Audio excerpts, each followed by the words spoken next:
Aux yeux du grand public, difficile de faire mieux qu'Astérie et Obélie, Mission Cléopâtre, le film culte d'Alain Chabat. Pourtant, c'est le pari qu'a tenté Guillaume Canet en 2023 avec Astérie et Obélie, l'Empire du Milieu diffusé pour la première fois en clair sur TF1 ce 20 avril.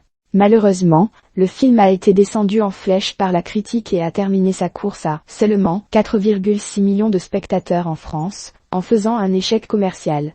Pour ce film, Gilles Lellouche s'était beaucoup investi dans le rôle d'Obélie.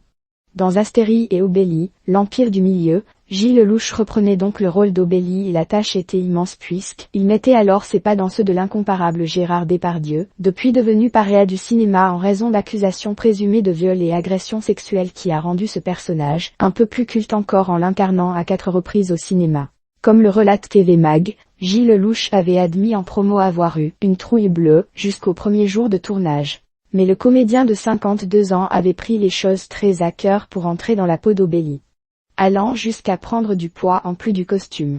Une vingtaine de kilos en 6 mois, avait-il expliqué à Anne-Claire Coudray, sur le plateau du JT de 20h de TF1.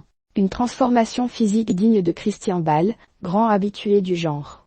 Le régime de Gilles Lellouche à l'époque pour prendre du poids rapidement, alors qu'il s'avoue de base coquet, la raclette, les cookies, avait-il avoué à Yves Calvi sur les ondes de RTL. Et à Gilles Lellouche de préciser, on mange 4 à 5 fois par jour. Je me faisais des poudres atroces. Et j'ai fait beaucoup de muscu. Un exercice qui n'avait rien d'une partie de plaisir pour le comédien, qui avait réussi à atteindre les 100 kilos pour les besoins du film. C'est très marrant au début, mais au bout de 2 semaines j'avais envie de mourir, avait-il dit à Télé 7 jours. Avant de confier qu'il avait eu très peur du tournage du dit long métrage, le premier jour j'ai cru que j'allais avoir une crise cardiaque. Une comédie qu'il a sans doute depuis montrée à ses enfants, lui qui est le papa de Ava, né de sa relation avec Mélanie Doutet, et Jules, fils qu'il a eu avec sa compagne actuelle, Alizée Guinochet.